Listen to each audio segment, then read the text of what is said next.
What radio? The music you want. With your host, Keys Dan. Talk about the wrong stuff. RadioWhat.com. What's up, party people? It's Keys Dan with RadioWhat.com, DJLittleRock.com, coming to you live in a living color from the Radio What studios. And this is my podcast, What Makes You Famous. It's an extension of the RadioWhat.com internet radio station that I've been running for quite some time. And if you need DJ services, where do you go? DJLittleRock.com. Check availability and get a free price quote. And maybe you can have me at your next event. I like to party with the people.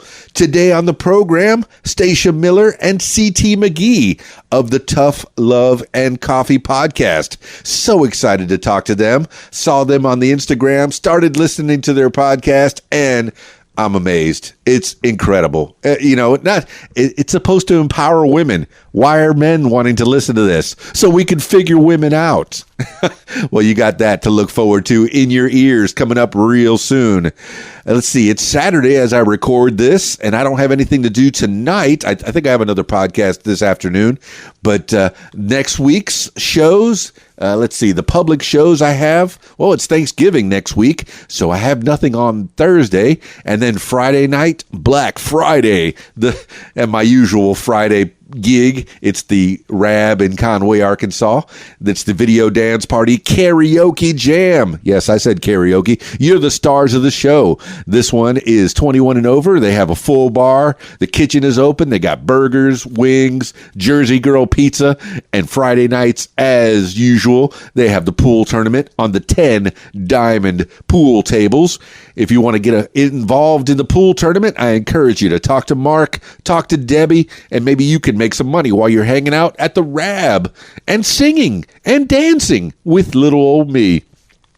Also on the party patio, they have shuffleboard, 2 foosball tables. So if you want to play the foosball Bobby Boucher, you can do it right there at the Rab. They got darts. I don't know. Drunk people and darts.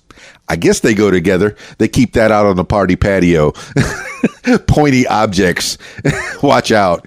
They also have giant Jenga game. There's a little Jenga game too, a regular sized one, and then the giant checkers game. So there's always something to do at the Rab in Conway, Arkansas while you're waiting to sing on the stage right next to me. Yeah. You're the stars of the show. Friday night at the Rab. That starts at 8 p.m. and we don't stop till almost 2 in the a.m. Yeah, I just did that last night. It's Saturday. Let's talk to Stasia Miller and CT McGee of the Tough Love and Coffee podcast. Calling Stasia Miller and CT McGee now.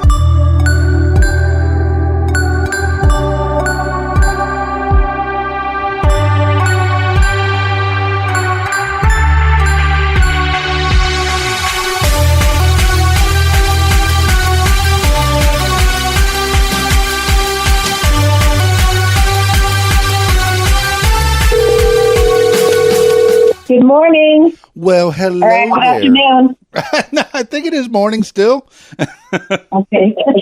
Yeah. Hi there. It's Keys Dan with the What Makes You Famous podcast. To whom may I have the pleasure of speaking? I'm Stasia Miller. And I'm CT McGee, and we're with Tough Love and Coffee. Fantastic. All right, so people get an idea of your voice, and I have listened to some of the Tough Love and Coffee podcast. Very interesting, and I suspect. Well, thank you. No, as a man who is always trying to figure out women, I think by the end of this podcast, I'm going to know everything there is to know about women. Well, we shall try to enlighten you. 500 episodes later. Haven't scratched the surface. Yeah. All right, so people get a little feel of your voices. Let's start with Anastasia.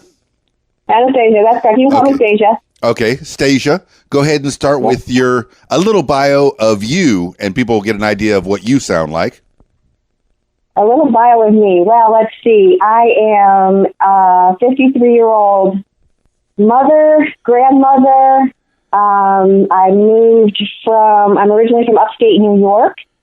In my early 30s, I moved to Richmond, Virginia, raised my kids there. And then I kind of moved all over. So I'm originally an East Coaster, let's put it that way, and then moved to Albuquerque, New Mexico. From Albuquerque, moved here to beautiful sunny San Diego, California.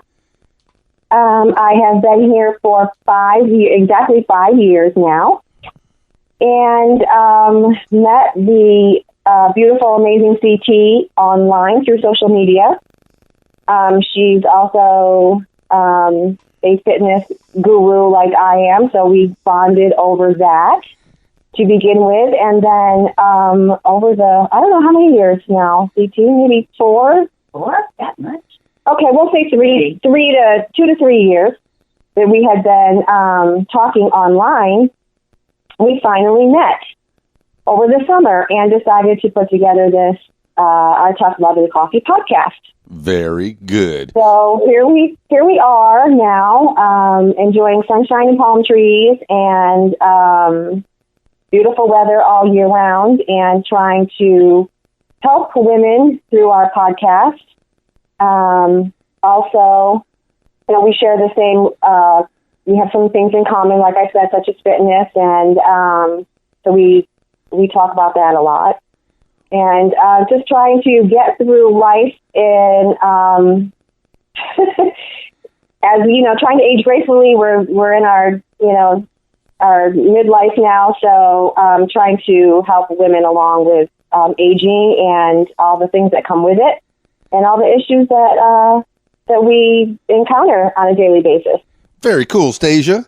All right. That is the overview of you. That would be on your Wikipedia page, that top paragraph. Now let's get an overview of CT McGee. Where did you start from, and where? How did you end up in San Diego? My name is CT McGee. I was born in the Philippines. I was raised in Connecticut, and that's where the nickname CT comes from. I have spent a majority of my professional career working in the health, fitness, or senior living industries. And my very first career was in health and fitness, and something I noticed back then when I was training women who are now, I'm at that age of the women I was training, my training sessions turned out to be movement and therapy sessions. And it was beyond the lunges, beyond the push-ups, and beyond the laps on the treadmill. I noticed that I was helping women navigate life after divorce, through affairs, post the death of their husbands. And I had this concept of empowering women through exercise, but I was still very young. I was still in my mid-20s, where I still had a lot of living to do myself. Fast forward, I've worked in health and fitness for, cumulatively 15 years, in professional sports and sales and management of offices and whatnot. But something that always stuck with me was helping people, coaching people, even my peers or even my supervisors, on things that they were going through in life, even with exercising. And with me, Stasia mentioned that we're both, fitness professionals. I see myself more as a person who empowers people through exercise so that they can live a more empowered life. We kind of believe that a stronger body does build a stronger mind. And when I came out here 7 years ago, it was because I personally wasn't happy with my life. And my whole philosophy is, if you're not happy with your life, it's up to you to do something about it. If you're not happy with something about yourself or something about your life, it's up to you to do something about it. And it's about cultivating the confidence and courage to do so, even if it's taking one step. I'm not saying you have to move across the country like we did, but it definitely, for me, was part of the equation. And in that move out here 7 years ago, I was looking for love. I was looking to follow my passions. I was looking to fulfill a life purpose and fulfill my dreams. And I am doing that. I'm not done, but I'm doing it. And what I'm trying to show people is that taking one step leads to taking other steps in life. And I firmly believe that if I hadn't grounded myself in a daily habit or weekly habit of exercise, I don't know mentally where I would have been able to accomplish. And so I've kind of taken that philosophy and used it in my professional life. I work with the elderly by day, and fitness is a big part of my foundation in getting the elderly to live a life with purpose in their 70s, 80s, and 90s. I've literally trained people up to 101. So I know what's possible. And with women, we tend to, I'm only going to speak for women, we tend to think about, what's not working. We tend to bitch and moan and groan. And I want to take that bitching, moaning, groaning and have it move towards something. My biggest pet peeve are people who complain about shit in their life but don't do anything about it. There's always something you can do. So it's all about cultivating that confidence, that self-esteem, that self-worth.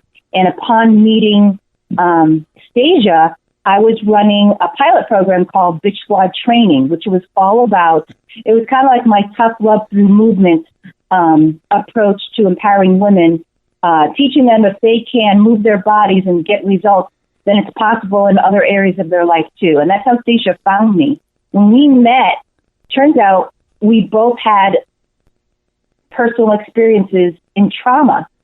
And that really was probably the impetus to why we became the woman that we are today. We have been carrying some negative experiences in our past, but yet despite that negativity, we wanted to turn a corner in our lives and find the rainbow, in our skies. We wanted to show people that, there is a silver lining, but it's up to you to do something about it. So you can either dwell in your past, you can live in your past and you can stay stuck, or you can turn the corner and be part of the solution. And living your best life, even if it means just taking one step in courage. So that's where we decided to collaborate in this Women Empowerment podcast. While we have different experiences, we still have similarities that bond us, that made the collaboration work. And we decided to forge this union because if we have gone through what we have gone through, there's definitely got to be someone else who's gone through it too, or who's going through it right now. And we want to inspire people that if we can do it, then they can too. No woman's perfect, but we can all work toward progress.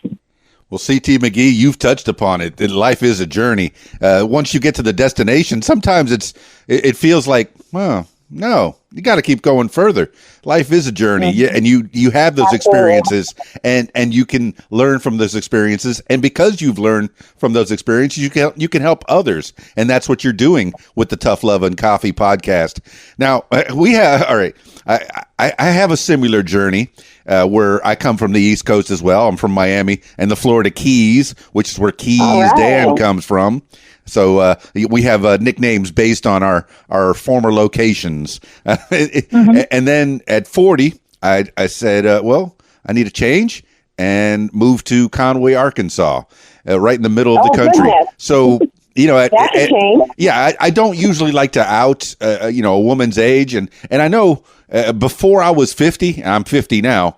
Before I was 50, I was pretty vain about my age. But then when I turned 50, I shouted from the mountaintops, I'm 50. You know what? Exactly. Yes. Yes. And I know that that same thought. Your ages are, I wouldn't say that you were over 40, but that is an integral part of your podcast that you have learned from your life. And because of the experiences that you've had over the years, you are attempting to give that knowledge to other people, to let people know. Now, I do want to dig a little deeper into your past, and I'll start with Stasia. You came from upstate New York. Tell me about, when you were born and where you were born and how your family life was and growing up, high school, college, your early work career, anything that you want to expound upon. Be as long-winded as you'd like. Let the people know your life story until you got to San Diego and met up with CT. And CT, I'll have you do the same thing after Stasia. Okay. Well, so I was born in Rochester, New York, in the wonderful year of 1966. I am 53 years old. I did not live in any big city by any means. Where I grew up is very rural, little town of Sherburne, New York. About, I can pinpoint it on a map, it's about I would say an hour and a half south of Syracuse. I think everybody knows Syracuse, right? The Orange Men. Mm-hmm. So, grew up there. Let me see. My parents divorced when I was 8. And so did not come from a trauma. Let me put it this way. I know that a lot of divorced families are pretty traumatized, but my parents did not. They made sure that my brother and I did not live that life. My parents had a good relationship throughout our childhood and well into our adulthood. So we had a good experience with divorce. And so I can't ever touch on any kind of, I can, of course, touch on these topics of divorce, but I didn't have the trauma of having like parents fighting all the time or talking, shit about the other parents or the children. So it was, my parents made sure it was good. Sometimes divorce is a good thing. They put us first all the time, and they put their own differences aside for the good of us, which I wish I could say in my life experience, in my own included, more parents would do that. They would co-parent and not, worry about their own problems. But anyway, right. So grew up in upstate New York. I was married the first time very young. I was 19. Became a mother at the same age for the first time with my first child. Congratulations. Thank you. We quickly realized we did not know what the fuck we were doing. So that ended in divorce very quickly. Met my next ex-husband shortly after. Okay. Spoiler alert. Yeah, met him shortly after. Again, we had a child, my second daughter, and thank you. And again, we both young. I was 22. We just did not know what we were doing. So that ended in divorce as well. Met my third ex-husband shortly after that. We had 3 children. And that was where my life of physical and emotional abuse began. Okay. And I spent a total of 18 years in an abusive marriage. An abusive relationship, not all of those years we were married. I did leave after 15 years, but 3 years after leaving, I still experienced the abuse. How did the abuse present itself? How did it present itself? Was it verbal or physical? It was, I think the abuse started right away, but I didn't recognize it because it started in the form of, I call control and manipulation. But because my first 2 marriages, and I was still young, I was only 23, because my first marriages, I didn't have any kind of knowledge of love or really anything from them. My abuser used control over me by telling me that, he always wanted to be with me. If I had plans with some friends, he would say, oh, well, I had plans for you and I would do something, but I just didn't want to tell you because it was going to be a surprise. And then, of course, I was flattered by all that. But when time went on, I realized that he really never had any plans for us. He just didn't want me to spend time with my friends or anything like that. Don't wear makeup. You can only wear these certain clothes, things of that nature, which flattered me because he would put it in a flattering light. And so the abuse began right away, but as far as physical, did not happen until we were probably, let's say, a year and a half into a relationship. Maybe I'm reading into it. Was there a religious connotation to it? No, none. Okay. None whatsoever. Okay. No. Continue. I'm sorry. Yeah, just how an abuser is, and how sometimes things start out really quickly, with hitting or whatever, but usually it starts in forms of extreme flattery, control, trying to get you to be, them to be the center of your attention all the time, that kind of thing. So that's how it started, slowly, but then escalate. Once it escalated into physical, it just blew up. Yes. Now, when did the physical start? Was it later? I guess the last few years. No. The physical started probably about a year and a half into our relationship. We had not been married yet. Ooh. Okay. Yeah. So, and it was very sporadic at first. It wasn't like, okay, so he hit me one day, so we just continued to do it daily. That's not how it works either in an abusive relationship. You're not being beaten every day. A lot of it is the emotional part of it first. How was he with the children? So, what's that? How was he with the children? He was verbally abusive with the children, but never physically. Yeah, because I think that would have been the last straw. Last time. I'm surprised that you stuck with it so long. You're a trooper, Stasia. Well, most women who are in these kinds of relationships, and we touched on it in our last broadcast, that it's very difficult to leave, and a lot of people outside of your relationship don't understand. So you lose a lot of friends, you lose a lot of family, and because they don't get the what happens inside behind closed doors. Yeah, he was keeping you away from your family and friends, from what I'm understanding. Yes. Is that correct? Correct. My friends and my family. Yes. My friends were chosen for me. I lost a huge portion of my original friends. I could visit my mother, but my father was almost off limits, and it was very, very controlling,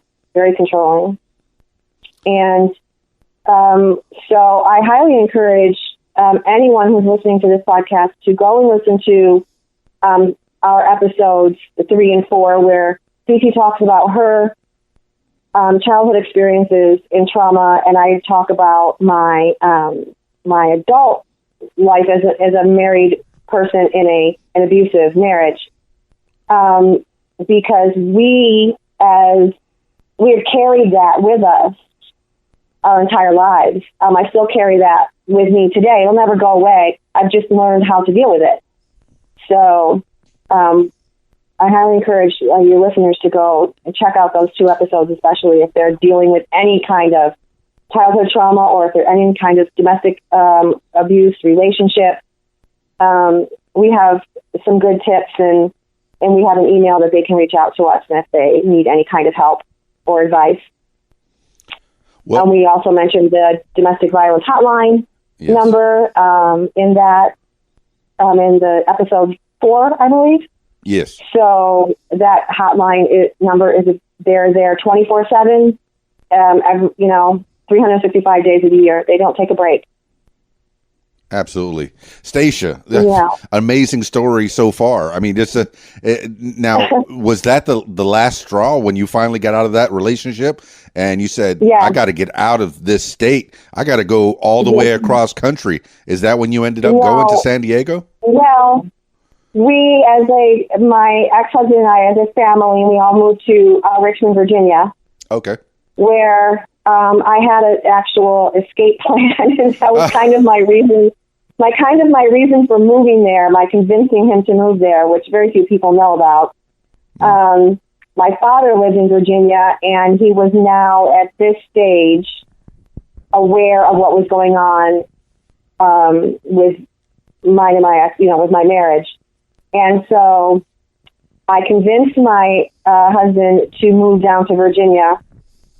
Stayed with him for about a year while we were there, and then made my escape with the help of my father. So My father got me an apartment, but the abuse didn't end. The abuse did not end until I moved. It was about 3 years later that I moved back up to New York State. My mother was ill with cancer, so it gave me a good excuse to leave because she needed my help. So I went back up there. There I met an old high school flame. Yeah. We started a relationship, and we decided we didn't want to. My mother went into remission with her cancer, and so while she was well, he and I decided that we didn't want to stay in that little podunk town of upstate New York, and randomly chose to move to Albuquerque, New Mexico. No rhyme or reason. We just needed a new, fresh start in our lives. He was battling his own demons. I was battling mine. It's a Bugs Bunny cartoon. You made the wrong turn at Albuquerque. There's probably a lot of funny cartoons about Albuquerque. It's a pretty unique place. Yes, ma'am. So we lived there for 3 years. My son decided to come here to San Diego to go to college. And so I would come out and visit him all the time. And then when I went back home after one of my visits, I said, I really don't like Albuquerque. It's not my jam. But San Diego is amazing. Yes. And I'd really love to move there. And he agreed. And so we came out here to San Diego. And you're still with him? And I was with a different person at this time. This was not my ex-husband. Okay. My ex-husband, I was divorced now, I divorced in 2007 from him. So now we're in 2014 when I came here to San Diego. I've been here ever since. I'm not with that person I came to San Diego with. His demons were too much for me to deal with, and he needed to find his own way. So we agreed that it was best that, he go and do that. And now I'm just living the dream. Just, I work in the field of accounting, but I'm also a Beachbody coach. So I found my community in health and fitness. And with Beachbody, we empower women to, again, move their bodies and find their strength and in health and nutrition. We teach them how to eat right. We have many nutrition programs to do that. And we have now it's called Beachbody On Demand, where they are free to choose over any program they want to use. There are, I think, 100 programs on there and thousands of, workouts within each category. So I just point them to their way, and then I keep in touch with them. And I've formed many long-lasting bonds with some amazing women through the Beachbody community. And again, found CT through her Bitch Squad training, and led us to Tough Love and Coffee. Stasia, so here we are. It sounds like you've you're in the right place, because when you were talking about your life story, I can hear it. It was dark. There was some hardships. The one thing, the things that came out of it that were great was the children. You say you have 3, and that's fantastic. I have 5. Five. I have 5 children. 5 children. Yes. Okay, I was kind of confused on that one, because the last husband you had 3 children with, and you had 2 previous. Okay, when you said 3. When you said 3, I thought you said meant 3 total, but 5 children. No. How wonderful is I that? 5 beautiful children, yeah. So no regrets as far as any one of my children. Yes. I don't regret any of my marriages, because even though I know it sounds horrible, right? That, when I say I was in an abusive marriage and I stayed in, et cetera, but it led me, and I went through years of therapy, and I encourage any woman who's gone through any kind of trauma or any kind of experiences that have left them confused, full of anxiety, or any kind of emotions that they can't handle, to seek out some kind of professional help. I continue to go to therapy to this day. I feel it makes me, I'm just talking about me, of course, I feel it makes me a better person and able to cope with my, and I don't say this lightly, but demons. I found my love for exercise because the first time I ever went out for a run, I felt empowered. Like, this is the best antidepressant ever in the whole world. For sure. It gave me a high. It made me feel good inside. It made me want to do it more. And not everybody, I preach this with my Beachbody customers and coaches, but if you're in a dark place, go for a walk. Move your body, because it is the best anti-anxiety, anti-depression medication you will ever have. And it's free. You don't have to go to a gym. You can utilize the outdoors. Exercising doesn't have to cost you money. Eat what's on the planet. Feed your body real whole food, because what we put in our bodies is full of chemicals these days. Processed food is, if you can't pronounce like at least 3 of the ingredients on a package, then you shouldn't be eating it. I highly preach eating real food, because that also, food affects our moods. The chemicals in the foods affect our brains, affect our bodies negatively.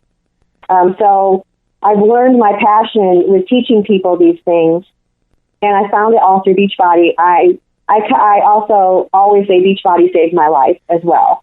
Let me tell you, Stasia, when you got to San Diego, your voice lit up. I could hear the smile on your face. Yeah. The best thing I ever did for myself was just leave men behind, start living life. And I don't mean that in a bad way. I mean, I needed to do that. I needed to break those bonds from men in order to find myself, to love myself enough to come into another relationship knowing exactly what I wanted, exactly what I needed, exactly who I am. And if I don't like a situation now, I make sure I have a voice, and it's not drowned out in and worrying about what someone else might think about me. Stasia, I know how men are. I won't date them. I'm sorry. All right. CT McGee's been sitting there so patiently. And now I'd like to dig into your story from the Philippines to San Diego. When were you born? What was the journey? Tell me all about it. Family life, school life, first career life. And then how did you get to San Diego? What a journey. Well, first off, I am actually a Vietnam War baby, which actually says a lot. My father was born and raised in the Bronx in New York, and he went to the Philippines to serve in the Air Force, and that's where he met my mom. So I was born outside Clark Air Base in Angela City, and when the war ended, he immediately moved back to America. My mom at the time was afraid to go, wasn't sure if she wanted to leave her whole culture, her country, and everything she knew behind, but she realized she was pregnant with a second child, my first brother, and decided, she didn't want her children to be without a father, and that we had a better chance and better opportunities if we went to America. So she forged that journey 6 months later. So for 6 months, my father actually didn't know if he was going to see me again. By the time I came to America, I was just shy of a year old. So because he was from New York, while he served in the Air Force, his parents, both their jobs got transferred to Connecticut. So that's why when he came back home, he moved to Connecticut with his parents to start life over again. So when we came, my mother and I came to America, we took root in Connecticut. So I was raised in Connecticut, and I was born in the Philippines. So during that time in the 70s, I was born in 71, it really wasn't, the best time. My father actually did get in some fights with people for bringing home a Filipino woman. We obviously stood out amongst the people of Connecticut. And my mom went through a major culture shock with not only the physical environment, the weather, the seasons, the people, the way of life, the food. She had the language. She had to learn all of that from scratch. My mom came only from a third grade education. And so a lot of people ask, did I ever learn the language? No, I did not, because my mom had difficulty raising, not only was, she had me, then my brother was born, but then she had a third child. So there were 3 of us for her to raise, and she was still learning the language herself. And it was very difficult for her to teach when she was still learning herself. So that kind of set the stage for a lot of things in my life. Having grown up in a biracial marriage, there was those cultural differences. Even though they were both Roman Catholic, there were still differences in how to raise the children. My mom also learning how to raise children without her family, without her country, without the comforts of home, and among people who she knew didn't exactly welcome her right off the bat. I found out my grandfather did not welcome her right off the bat, and that can be really, really scary when you're surrounded by people, even though they're your family, but you don't feel comfortable. So one thing she had taught us from the get-go was that in one way or another, white people, Americans, were more important. And one way she won people over was by cooking and cleaning for them, because those were the 2 skills she had. They were the only 2 skills she thought she had, having not had any education. So she could cook and she could clean like no one's business.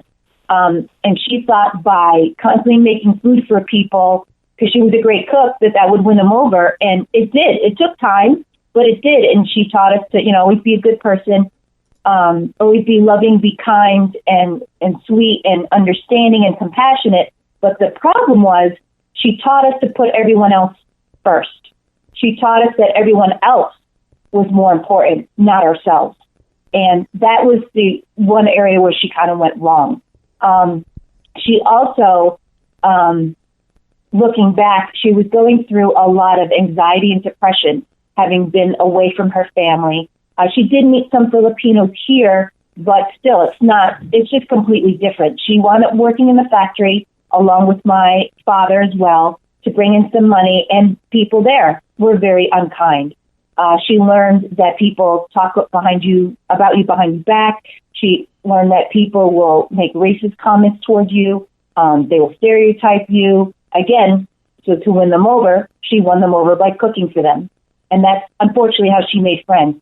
So she learned that tactic of just keep doing things for other people to get them to like you and put yourself last. And that really wasn't the right way, but that's how she survived those first years, along with trying to raise 3 children, keep us safe, and keep us on track. From the get-go, she instilled in us that she made sacrifices for us to come here. So we owed her. She didn't come thousands of miles away for us to be failures. She said that we should, be grateful for the opportunity to live in America, because she knew from the get-go, we have opportunities to survive. If we had stayed in the Philippines, no doubt, I don't know where I would have ended up. I could have ended up working on the streets. I have no idea. I have literally had no idea how I would have ended up. I know I more than likely wouldn't have been educated unless somehow I was bought by, the rich. I don't know. I found out 20 years later, when I was around 21, that I wasn't my mother's first child, that my mother had a child with another serviceman that she was going to marry, but his parents forbade him from marrying my mother. They actually told this man that if you brought home this third world peasant, we will disown you. And having heard that, my mother said, this is not a good idea. So she tried raising her child alone by working as a live-in housekeeper for an older couple, until one day they decided, you know what, we don't need your services anymore, and we'll keep the baby. I think they took advantage of her and manipulated her and told her she was not good enough to raise a child alone, because she didn't have money, she didn't have a husband, she didn't have a job, she didn't have any kind of resources to raise that child. So she kind of was talked into giving up the baby. Wow. And those were the circumstances in which she met my father. So that made a lot of sense, because growing up, she always had to have her eyes on me. She had to know where we were 24/7. And she would joke, if I could lock up my kids in the closet, I would do so. At least I know they're safe. I never understood what that meant till years later, she was always worried about someone taking us, especially me, because I was the only girl. And having been what we call a half and half, a mestiza, I'm half American, half Filipino, I did have lighter eyes. I did have lighter hair. My skin can get light. It can also get very dark. But I was definitely different. And being different when you're a kid completely sucks. It's when you want to be like everyone else. I remember clearly the first day of kindergarten, my parents driving me to school, and my mom had this very angry face on her. And that face I saw for 20-something years of my life. And that I learned it was the face of fear. I always thought it was anger. It was actually fear. She feared for me going in school. She feared how I was going to be accepted or not. She feared if I was going to be taunted, because that's what she experienced. And so she tried preparing me by saying, Sharon, which is my real name, what are you going to say when people ask what you are? And so she had taught me to say the word mestiza, which means I'm half and half. And my whole childhood, actually till now, people ask, so what are you? When you hear that, not who are you or how are you, what are you, that makes an impression on you, especially as a child. I felt like an it. I felt like I didn't belong. I didn't, there was no box for me to check off for nationality. I was other for the longest time. I wasn't all white. I wasn't all Asian. I didn't fit in anywhere. So that set the stage for my lack of self-esteem, lack of confidence, and lack of self-worth, because I lacked identity. I had an identity crisis the majority of my life, trying to figure out who am I? Do I belong? Should I be here? Do people like me? Because I'm so different. I remember every year, first day of school in elementary, when they did roll call and they came upon the name Sharon McGee, they would take a double take, because the name Sharon McGee, everyone expects to see a redheaded, green-eyed, freckled face, pale skin, Irish girl, and they see me. And the majority of my life, I've been told I look Hawaiian. So I knew they all assumed I was adopted. When I would go to church, we were Roman Catholic, I would go to church with my very white American grandparents. I could feel their eyes on me. And I could feel the heat on my back of them assuming I'm adopted. And even through high school, when I found out I technically wasn't a citizen, I came on a legal alien card. I couldn't go to college. I couldn't apply for scholarships until I could prove citizenship. So I had to backtrack, go to immigration to get my naturalization papers. I had to walk up to professionals with my father, and they would have to ask, young lady, is this your father? Like, talk about being in a position to defend my identity, to defend my being and my belonging as a child. That just added to the mix of already my mom being in trauma, having lost a child. She was extremely hard on us, not just Spade, but my brothers, but I probably took the brunt of it because I was the oldest and I was actually the smartest. So there was a lot more expectations on me. My mom was always angry. My mom was always tough. My mom didn't want me having fun. She wanted me to think about doing good in school so I get a good job so I can take care of the family. She wanted me to prepare how to be a good wife and how to be a good mother, but there was no time to be a child. So I was a mother since I can remember, because when they would work at the same time, I would watch my brothers. I've been cooking and cleaning and supervising since I was 10. I've been a caregiver since I was 10, and not many people know that. I grew up in an apartment sharing a bedroom with two boys. So I know sacrifice. I know to be humble. I know what it's like not to have the luxuries that everyone else has. And yet I was raised to be grateful, to have a roof over my head, clothes on my back, food on my plate. We never went hungry. We didn't struggle that way. My parents were on the lower end of middle class. But then when my mom got hurt, we were then trying to survive on just my father's income, which was like $50,000 maybe at that time with 3 kids, and I'm trying to go to college. That's when I really started working. As soon as I was old enough, I think it was 16, my first job was as a cashier at a grocery store. Now, I was extremely shy because I was extremely sheltered, and my self-esteem was battered down. because I never felt good enough because my mom was so tough on me, but I had to go to work to bring in some money. So I've been working since I was 16, but I noticed in my life from that age on, I always did something to try to get myself out of that box of being shy. I knew that it wasn't serving me, because one thing I learned was the more shy you are, the more weak, I hate to say this, weak-minded or lacking self-esteem you are, the more you're going to be taken advantage of. And the more you're not going to be happy or get what you want out of life, because people are going to take it from you or they're going to pass you over. And I struggled with that for years. Even though I kept taking steps, I still struggled because mentally I still wasn't there yet. And so like Stasia, the thing we have in common is if you are suffering in any kind of trauma where your self-worth is taking a hit, one thing you can do is either remove or replace, the source of, whatever that triggers your self-worth. And if you can't remove the person, place, or thing that's causing, your self-esteem to plummet, then you yourself have to remove yourself. And so that's something we did at some point in our lives. We were always seeking to, quote unquote, escape that source that's hurting us. My mom loved us, but how she loved us was with negative reinforcement. I never heard compliments. I never heard anything positive. I wasn't even allowed to accept compliments or talk positively about myself, because what she learned from the Americans around her was when you talk positively, you come off cocky. You come off, like you're know-it-all or bragging or boasting. And she thought that was ugly. She raised us with a very loving Filipino heart, And so I knew that something was not right. Like the balance was off, because I thought so poorly of myself that not many people knew that I did want to commit suicide. I was so unhappy that no matter what I did was not good enough, and that I was constantly having to do for others. And yet there was no attention on me. I was either working in school, I was in advanced placement classes, I was either working on a part-time job, I was either working on chores in the house or taking care of my brothers, but I was never working on having fun or being a kid. I was always forced to look into the future. Someday, get us out of here. Someday. My mom was not happy with her marriage.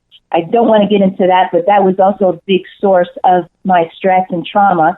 So if you're living in a bedroom with two boys trying to do advanced placement calculus and physics and English and have a part-time job and play a sport and hearing your parents scream at each other, just what that does to your mentality. I look back, I don't know how I survived, because if there was any year I was going to kill myself, it would have been my senior year. The only thing I had going for me, I wouldn't say only thing, but what I held on to was the fact that I knew I was going to get out. I knew I had an opportunity to escape, to remove myself from that environment, because I was going to go to college. Come hell or high water, I was going to go to college. I got some scholarship money, but I also worked in the factories during the summers to get myself to college. And I knew if I could just hang in there a little longer, that I would get out. And because there was a little fire in my belly that said, this is not the way it's going to go down for me. There's just no way this is going to be how my story ends. As hard as it is, I just kept praying to God. That was the only person I could talk to where no one found out what was going on at home. I didn't talk to my friends. I didn't even talk to my grandmother. I escaped to my grandparents' house a lot because their environment was a lot more loving, kind, and peaceful. But I couldn't tell anybody just how rough it was at home and how unhappy I was, because back then that was bad-mouthing your parents. When my parents literally were trying to be good parents, they just didn't know how to communicate effectively in a more loving way. They did all the right things by making sure we were fed and clothed and all that stuff. They didn't neglect us in any way, shape, or form. They did the best they could with what they had, but they were putting their shit on us. They were putting their troubles in their marriage on us. They were putting their trauma of losing the child on us. They're putting, their choices that they made on us. And as a kid, that's not fair. So I know what that feels like. And the only thing I feared was what was going to happen to my brothers when I left. Because if I felt my head was going to explode and I was the smart one, I don't know about them. I worried about them. But the one thing they had going for them was they were star athletes. They both got full rides to college on football or baseball scholarships. So I knew that there was a way that we could get out and at least get away from that environment so our head could clear. The other things that my brothers had going for them was, as boys, in our culture, boys would be boys, girls would be girls. They were allowed to have more fun. My mom gave them a little more leeway, whereas I had none. I was on lockdown. I wasn't allowed to date. I wasn't allowed to do shit but work, go to school, and get ready for college. Once college hit, all I kept thinking was how to fucking leave the state. Because all I had in my head was my mom screaming, my parents fighting, and just so much unhappiness. My mom was trying to tell me, like, putting the pressure on to get married, but be careful who you marry. Well, all it did was make me fearful of having kids and fearful of getting married. That's what my childhood did to me. So I didn't get married till I was 45. Not because I didn't want to, but because of that fear I was going to make the wrong choices my mom did and repeat her story. And I was in fear that I was going to turn out like my mom to my kids. And because I lost my childhood, I spent my 20s trying to get it back, and you can't. And so you talked about how funny in our midlife years, we now have our wisdom, and our wisdom was born from the wounds that we had, and the things we learned, the things we experienced from childhood onward. When I was in my 20s and found fitness as a passion and as a fitness as a way, movement is medicine, like Stasia was saying, that was my ticket to get my head straight. I started moving my body, one, because I didn't love my body, because I was picked on about my body, but two, I knew that if I made myself physically stronger, maybe my mental state could be stronger. And I kind of practiced that on myself. I practiced that approach in myself, and I knew that it worked, so I knew that I could share that with others. But when you're 20s, you don't have the wisdom yet to turn those experiences into triumph for other people. Now that we're in our midlife, I can look back in hindsight and have a greater perspective, greater understanding of why things happen and how I can use, my trauma and tragedy and turn it into triumph. And in that respect, we're experts because we know, the signs and symptoms of low self-worth and low self-esteem. And we know that there are ways to get out of it, but it takes you to want to take that step. And so the one thing Stacia and I share is that despite the shit that happened to us, we had courage. We fought literally for our lives. I could have killed myself, but I was so stubborn. I was like, no fucking way. I'm not going to lose that way. I already felt like I was losing in so many ways because as a kid, you don't have control. And I knew someday I was going to be an adult where I would be able to exercise more control. So I just said, just be patient. Just keep praying and waiting for your time. And even though I'm a slow bloomer, late bloomer, I eventually did get there. I moved to Cape Cod for a little while. I lived in Fort Lauderdale, Florida. I even lived in Indiana. I was constantly searching. So in my mind, I went to the Northeast, Southeast, Midwest. Now I said, time to go west. And the minute I came out here, that's when my healing really began. Because now at 40, there's something magical that happens to women at 40. You start getting fucking fed up. You start getting fucking frustrated, and you start looking inward and be like, where am I accountable? Where am I more responsible for where I am and where I'm going? Okay, some things happened. Where's my hand in it, and what can I do different now? We can't change the past, but we can use it to manipulate the future. And so I had met somebody, my single days, back on the East Coast. One of my stomping grounds when I was single, I would go to Newport on the weekends. Back then I was working, in sales and international staffing, and I met a Marine. And he was the guy that got me to physically take a trip out to San Diego as a guest. I attended his Marine ball. We dated a short time, but we remained friends. And the one thing I learned about this guy was to find what you're passionate about. And like Stacia said, she doesn't regret any of her marriages. I truly believe that when people cross your path, two things happen.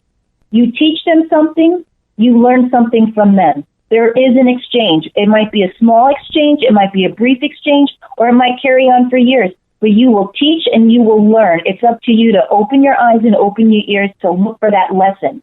This guy, even though we didn't work out, he's a big fan of mine. And I'm a big fan of his because he also turned his life from tragedy to triumph. And I saw the example of his life, and I just thought, he had an amazing story, and that inspired me. And the one thing he said was to focus on what you're passionate about. Look for that. And so I had been in search of that since I met him. And the one commonality I have in my whole life of all the jobs I had was I always had a passion for health and well-being. And that's not just about how skinny you are, but it's how physically fit you feel, how mentally fit you feel, how emotionally, spiritually, socially, financially you fit. But most importantly, it's how you define it, not someone else, not someone on TV or magazine, not some athlete, but you. You define yourself. And I've been on that journey in defining myself because as a kid, my mother tried to define everything. From what I wore, what I ate, where I went, who I spoke to. I mean, everything she tried to define in hopes of controlling me. But in her way, she thought she was protecting me. So in her defense, she thought she was doing the right thing, but it was all out of fear, all out of anxiety, all out of trauma, all out of grief of losing that child. As a woman now in my 40s, because she warned me, someday you'll understand. She warned me as a child, someday you'll understand everything I'm doing, why I'm doing it. And I do. I am there. I don't know if it would have happened if I didn't move to San Diego, to remove myself, to focus on my own healing. And that's when I started my approach in Aloha Mana empowerment. As I said, in my swirl of identity crisis, my whole life, I've traveled literally the globe. The one thing people would ask is, am I Hawaiian?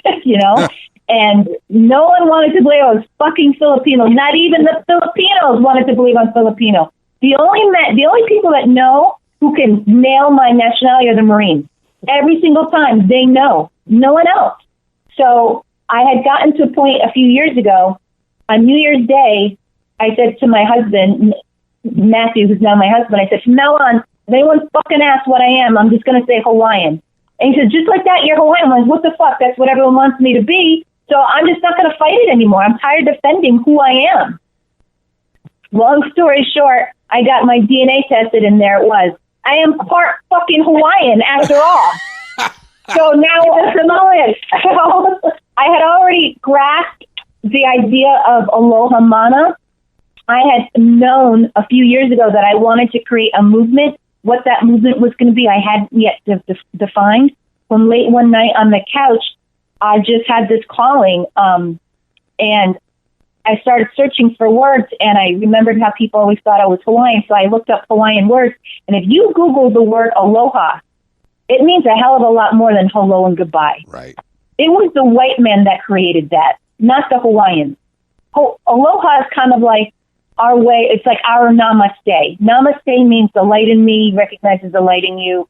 But aloha means, how I see it, is the love, kindness, and compassion, peace, mercy, and affection I have cultivated within myself. I share with you, and I pass on to you, and I pray that you have. I bless you with it. So I believe, and this is where Stasia and I are at with the whole tough love and coffee thing, is when you cultivate self-love, self-compassion, affection for yourself, peace and mercy within yourself, kindness for yourself, that is the beginning of radiating that outward and having that positively impact your life so that you can achieve optimal health, happiness, and success in all areas of your life. If you don't take the time to go inward and first love yourself, then nothing else in your life will matter. If you are failing or not living ideally in any parts of your life, take a look at, well, how are you treating and viewing yourself? So aloha means having love, kindness, and compassion. Mana is the power of. So when I say aloha mana, that means the result of what you get for practicing love, kindness, and compassion. Every time you achieve something, small, medium, or large, it is because somehow you have cultivated love, kindness, and compassion for yourself, and that helps you develop and build courage and confidence.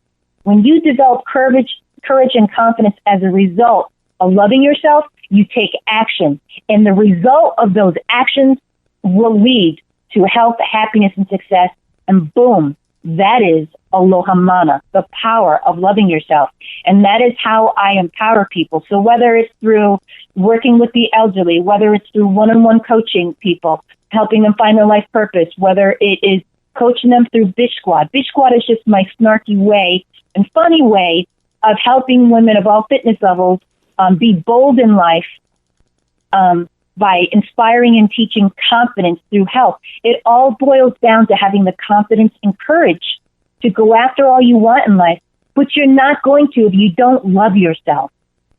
And even if you do, let's say there's some people who they look really successful, but how happy are they? They might be miserable. How many famous people got all kinds of money and all kinds of fame and they're unhappy? They have to go inward and cultivate that aloha for themselves.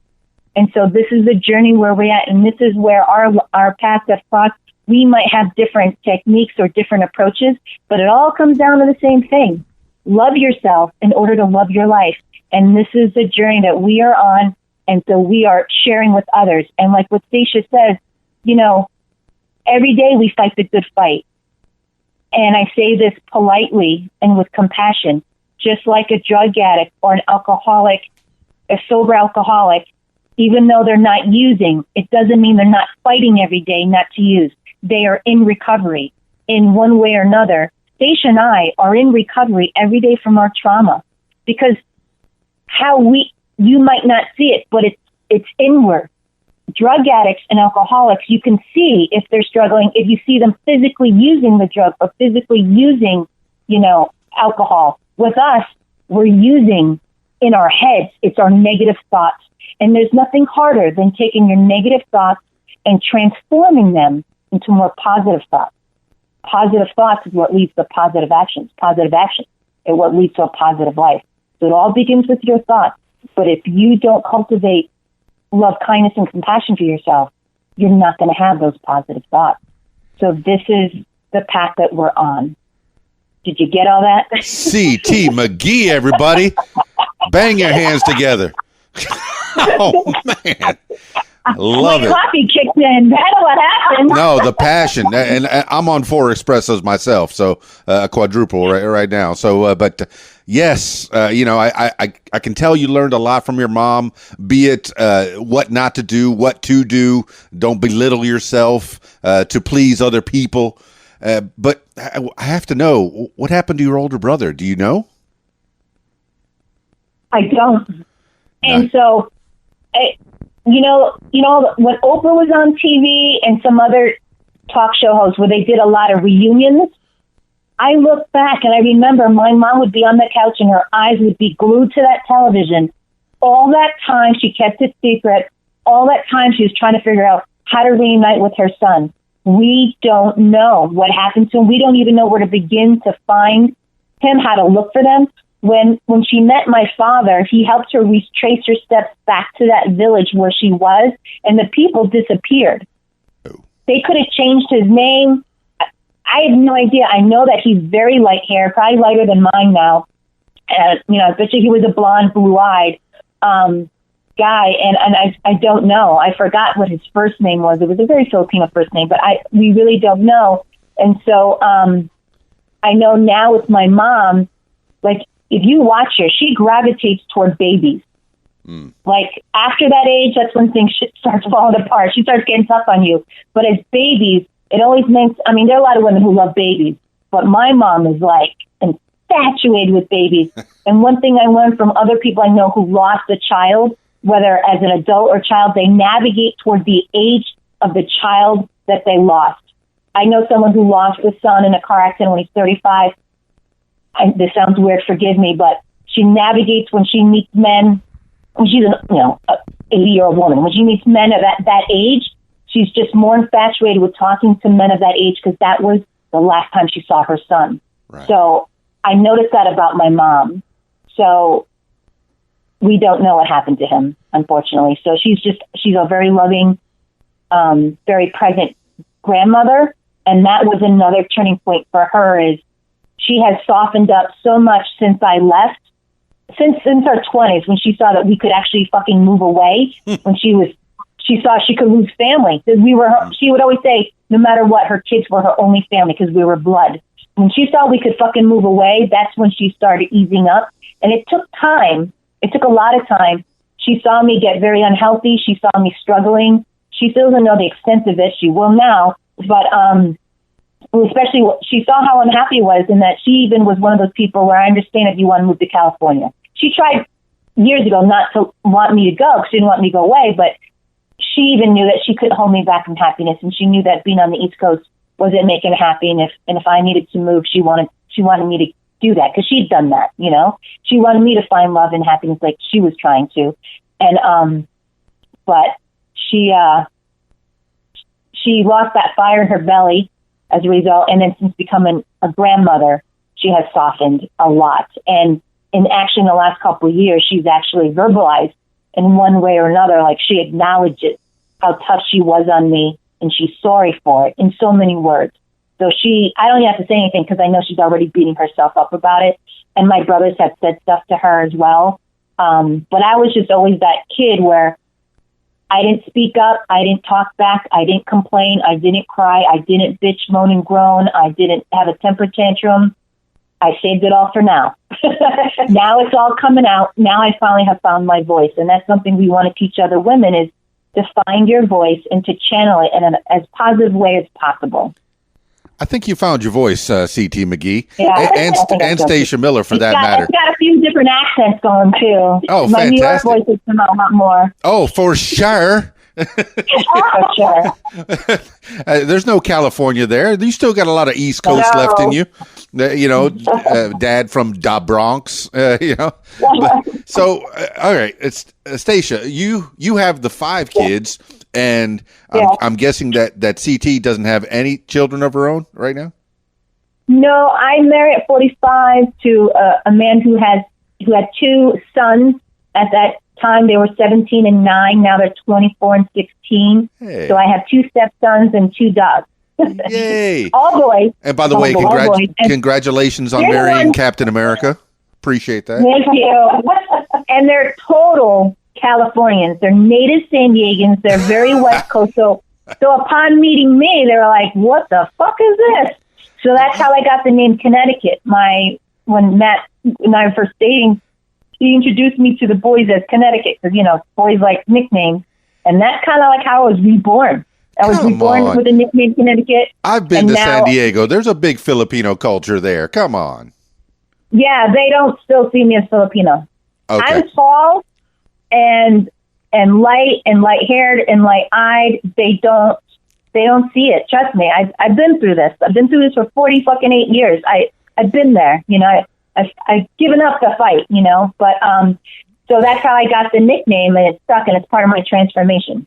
Well, I'm half Cuban, half Irish from Miami. I didn't know whether to be Cuban or Irish, but I passed for a white guy, so I guess I have that privilege. Yeah. All right, Stasia, how the kids? Yeah. Oh, the kids are great. They range from ages 33 to 25. They're all over the United States. I have 2 in upstate New York, 1 in Ohio, 1 still living in Richmond, Virginia, and then I have a son out here in San Diego. Okay, so you do have one that followed you. Would that be the mama's boy? I followed that. Oh, you followed him. Okay. Yeah. So that's the one you like the best. Well, I can't say that. No, that was me. Kids, she loves you. She loves you all the same. Yeah. That was me. Yeah. On me. Keys Dan said that. All of my children know exactly who the favorite is. If I had them all lined up right here and you ask them, they will all tell you the same person. So the one out here is not that. Sorry, Jason. Well, he is my best friend, but not my favorite child. So I'll just put it that way. Well, I mean, it's your chance to brag on the kids. You did good. Yeah, you raised some pups. They're very successful, productive, wonderful, in my opinion, because they're my children. But I know there are some people, I know they have their faults, of course, and I'll gladly tell you each one of them. I'll tell each one of them, but. I couldn't be prouder and happier of the adults that they've become. each one of them, well, no, my youngest doesn't have any children, but I have 5 grandchildren. Yeah. Yes, I have amazing grandchildren. My son who lives out here in San Diego, him and his fiance, they have a daughter. Her name is Delaney. She's my little BFF, and we pal around all the time, and she's just the sunshine of my days. And as of all my grandchildren, but she's the one I'm closest to, of course, because I live here and see her all the time. So we have a different kind of connection. Spoil those kids rotten, Stasia. I spoil her terribly rotten. You know, she can have anything she wants to eat for breakfast. I send her home all sugared up. No, it's not really that bad. And then send them right back home. That's right. She can sleep in bed with me. We have lovely little sleepovers. It's so much fun. I don't make her sleep in her own little bed that I have for her. You know, it's like, she says, I want to sleep in your bed. I allow it. So, things that, I do the things that I would have never done with my own children. I do with her. So it's a lot of fun. So CT, you gave me a lot of insight on Filipino life in the early 70s when your mom first got here. I hadn't thought of that. You're teaching this old dog new things, and that's what I get to learn on this podcast is from other people that Filipinos, when they got to America, with the GI Filipino marriages, and I met a lot of that type of person. I worked at the hospital in Miami, and a lot of the nurses are Filipinos, and they have a lot of that similar. We were pretty much the same age. I was born in '69, and I had no idea, and I should have had some idea of Filipino go home. I'm sure that had to be something that was going on, and you just gave me that with your mom, and she had to cope. And that's an amazing story. It was hard because in that area of the country, in that particular small hick town in the sticks at that point, they're literally we're probably one of 5 minorities in the town. Back then there were only a couple other Filipino families or part Filipino families, and I always say that my mom had this underground network. Filipinos found each other. See, that's how rare they were.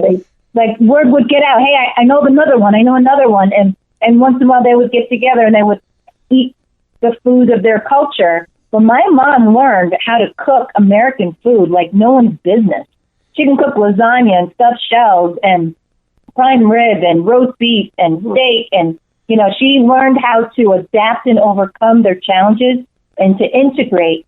And so I really think it was meant to be I moved to San Diego because in some way or another, I'm living a parallel life. Even though I didn't move to a whole different country, and I am educated and I do speak English, I speak the language, it is still a culture shock, and especially the older you are, the harder it is to adapt. And that was the one thing she said too, was she feared the longer I waited to settle down, the more set in my ways I would be. And I knew that there would be that risk, but I still wasn't willing to just settle down with just anybody at just any time and to be like everyone else, because I saw that was a risk. I saw everyone get settled down and married at 20, 21 right out of college. What the fuck do we know at that age? Now, so all those people used to beat me up about not getting married. Well, then 20 years later, they're all getting divorced. And they're all like, oh, my God, you knew what you were doing this whole time. You're the smart one. Yeah, no shit. When in doubt, I got out of every relationship. I mean, part of it was I was afraid to commit because I was afraid of having an awful marriage. But it wasn't that I didn't want one. I was just afraid of making a mistake. I didn't have the confidence in picking the right guy because it was, to me, a forever deal. And again, because of what I, was raised with. But, so I learned a lot from just that culture clash, in our household. But, now, and people get on me like, so you don't speak the language, you don't cook the food, you don't. So, I mean, I really didn't fit in the culture at all, So I just kind of was like, all right, I'll move on to another culture, I guess. I kind of adapted more of the, Hawaiian philosophies. But at the end of the day, it's who you define yourself to be. I was so hung up on of trying to fit everyone else's, idea of what I should be like and to click off all the boxes But one thing my mom, despite everything we've been through, she taught us, don't just do what everyone else is doing. Think for yourself. And so, well, watch out. I did. I turned out to be the black sheep of the family. I didn't do what everyone else did. I didn't settle down early. I didn't get married. I took, jobs that had me traveling. I mean, you went left, I went right at every which way. Everyone had so much expectations on me that I tried to break all of them. I would just do the opposite. So for a good portion of my life, I just did opposite Sharon. I was raised to be kind, quiet, demure, polite, lady-like, sophisticated. The minute I got out, I started swearing. I started hanging out with boys I never should have been hanging out with. I started dating bad boys. Like, I went freaking opposite to experience another side of life. And I encourage people to do that. It was my way of getting out of my comfort zone so I could mature and grow up and experience the world. CT McGee, I think you just came up with the title of your book is When in Doubt, I Got Out. Yeah. Oh, that's perfect. Well, actually, the title of my book is Aloha Mana. Oh, so you have a book. My approach. I am working on a novel right now, yeah. Excellent. Stasia Miller, you went the opposite direction. You got married early. And I did. You know that I've said it many times in this podcast is go through your 20s. You're still made of rubber. You're Wolverine. You got staying power. Wait till you're 30 to get married. Yeah. That's my own personal philosophy, looking at what other people have done. Maybe not wait till 45 to get married, but that's a whole nother set of circumstances that you were going through. But Stasia, especially the world that we're in now. Yes, Stasia, the world now. Give the people, an idea of the insight that you gained, and I know you've touched upon all your different relationships. When should you wait to get married, or when, how long is the right time? Do you have any idea about that? Well, I briefly said, when I was talking about myself earlier, that my parents were my mother and my father were very kind and loving towards my brother and I. But my mother and stepfather's relationship was completely different. My stepfather came with 2 children.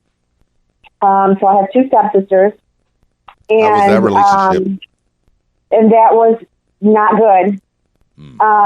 And bless their hearts, we're adults now, we're totally different people, but as teenagers, we were all good when we were little, but as soon as my sisters became teenagers, they were very rebellious. My one sister snuck out of the house all the time. She was drinking, doing drugs, gave my mother a hard time, always very mean to her. My other sister got pregnant at 16, kept a baby that was very difficult for them to deal with. My mother had a hard time with that. My mother and my stepfather was not a hands-on father. He left everything up to my mother, which stressed my mother out because they didn't like her telling them what to do. You're not my mother type thing. It caused a lot of stress in our house because they got away with a lot of things that my brother and I were not allowed to get away with. They just broke every rule. And it was extremely stressful on me. Not maybe my brother was a lot younger, and he probably just tried not to pay attention to 3 teenage girls. So not really sure how that affected him. I won't speak for him. But for me, it was I just couldn't wait to get away from all the screaming and yelling that went on between my mother and my stepfather, because my mother was always angry at him for not taking control of his children. So it was always a fighting match between my mother and stepfather. Always a fighting match between my mother and my stepsisters. And so that was the reason I got married at 19 years old. It was my escape. And I grew up in a town where cattle outweigh the human population. There weren't a lot of choices. You married the people that you knew for your whole life, right? The families that everybody knew everybody, so we didn't go outside of that town to marry or to just marry people you went to school with. Is that your first husband you knew him from school? Yeah, my first marriage, yeah. I didn't know him very well. We were friends, but I don't but of course, we thought we loved each other. I was 19. I didn't fucking know anything about love. Sure. I didn't even have a loving household, to really grow up in. So my thought on relationships was I knew divorce and I knew fighting. I didn't know love, right? So we weren't taught how to show respect or love to someone. My mother was always screaming at my stepfather. Now, my father and my stepmother had a very great relationship. I didn't live with them. And for a long time, they lived out here in they lived in San Francisco, so I didn't even see him for many years. So I wasn't involved in that loving, caring environment. I was just involved in my mother's environment. So my escape was to marry. Like I said, quickly realized that was not a good thing. But because I didn't know love, I didn't have any kind of concept of it. I just went from one to another, trying to find it. Now, you had one baby with the first marriage. Was that all right? Was that to try to save the marriage? Because I've heard of that it was too. an accident. Okay. It was not an accident, child. It was not an accident, child. You were wonderful. Okay. I wasn't unhappy about it. Let's put it that way. It was an accident, but I wasn't like, oh shit, We're having a baby. Okay. Well, we weren't going to have a baby a month after we got married, but we're going to, I'm pregnant now, and so let's just deal with it. So we did. We dealt with it as well as we could. Two young people, not really in love with each other, just wanting to escape our lives from our household, and not knowing about anything. Now, that's my take on getting married at a young age. But I have many friends who also, right out of high school, got married, and they're still married. Oh, yeah. I have some friends who have been married for 34, 35 years. I get to do a lot of weddings. I just did one for some high school sweethearts just a couple weeks ago, and it was just, okay. And they seemed like they were very happy with each other. And all my friends are very happy that are still married. I have some that, just live their life and go about their separate ways, even though they're still married. They just do other things other than with each other, but that's a different story. But I have several friends who got married right out of high school, they have beautiful families. Our grandparents are wonderful, is so in love with each other. And so I think it comes down to your environment. Were you shown love and what love was or is, were you taught it, right? And your household. Now, that's not a guarantee that your marriage is going to last, because maybe the other person can't. But you understand what it's like to fight, right? What it's like to love. I am 53 years old, and I have never loved. I've never been in love. I have no idea what that means. I can't even tell you what it means. Now, I'm in a relationship right now, but I basically just say it's on my terms. I don't know if I'm in love with him or not. I can't even tell you. I love him as a person, and I can tell him I love you every now and then, but those words very rarely come out of my mouth. We tend to be a product of our environment, yeah? Well, it seems like... nature versus nurture. When you were talking about the last part, the last marriage, I was starting to liken you to a Sandra Bullock movie. I think it was Sleeping with the Enemy, where you had to have an exit plan. And now you're talking Julia about... Roberts. Oh, that was Julia Roberts. Okay. And then Julia Roberts. Yeah. And then you're talking about the beginning of your life, and I'm thinking Cinderella, with your wicked stepsisters, but no, I didn't touch on that.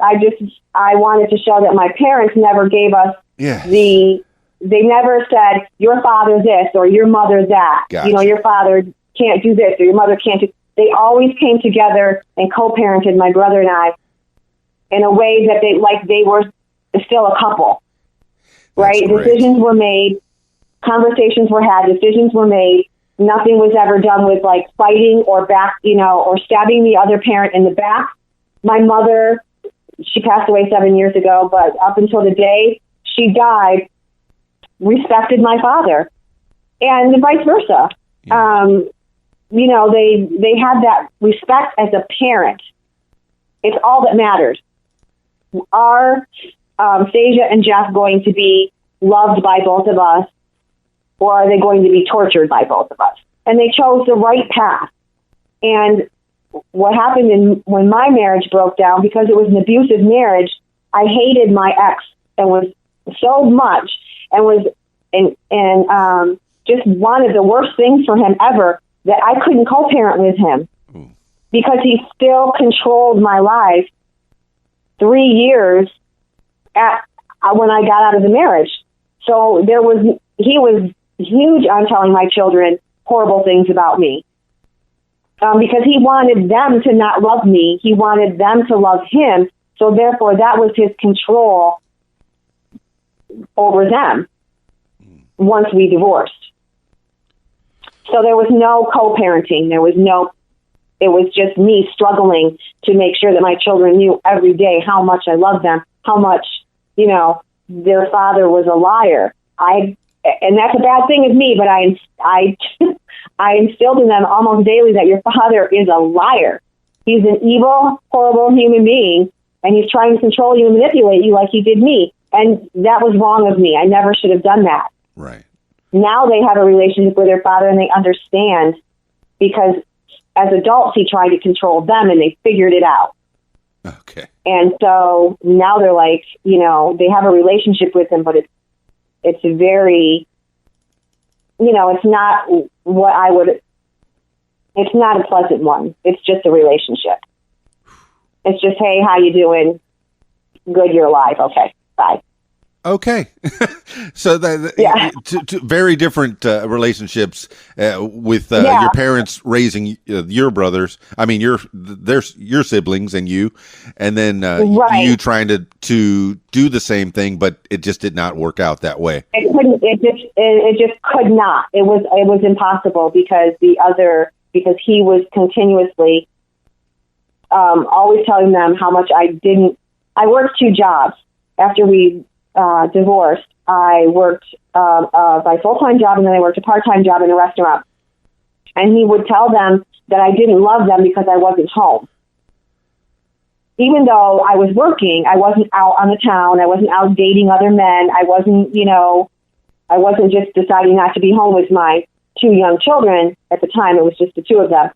But I was working, and he would drive by my house and say, oh, your mother's not home. She doesn't love you. And as children, it's very hard to understand that, wow, maybe she just doesn't want to be home with us. Maybe she's just choosing to go to work somewhere else because she doesn't want to be home with us, right?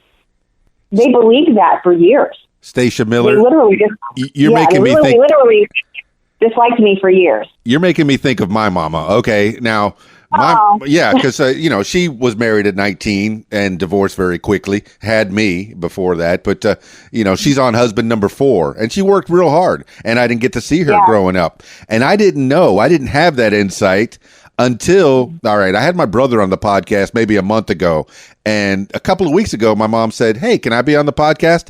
And I was very scared, very timid, very afraid, because you don't want to know what your parents did, what your mom did before you were born. She was a child of the 60s. Now I know exactly what she did, what demon she was battling. If you think of child of the 60s, she was that child, a poster child, all the drugs, all the drinking, all that. And I learned that, but through all that, even raising my brother, myself, on her own for the most part, she struggled 2, 3, 4 jobs. And that's, man, you have to see it. And you are very insightful women, both of you. And I don't know, should I say women or ladies, or is it interchangeable? I don't know if there's any ladies in the room. Lady, yeah, right. That's no lady. That's my wife. We'll what? We'll take anything. Okay. I mean, we have a good sense of humor. We can take anything. Yeah. Oh, I've had a blast listening to your stories now, and also listening to your podcast. I recommend it for anyone, not just women. My goodness, this is a way for men to gain insight into women. And I'm telling you, by the end of this podcast, I'm going to know everything there is to know about women. Their wants, their needs, their desires, what makes them tick. I don't know. I think we've gotten like the first paragraph of the 900-page novel on this one with this one podcast. There's plenty more. We're pretty happy to know that. I mean, so far, even with just our Instagram, about almost 40% of our followers are men. Yes. Agreed. Yeah.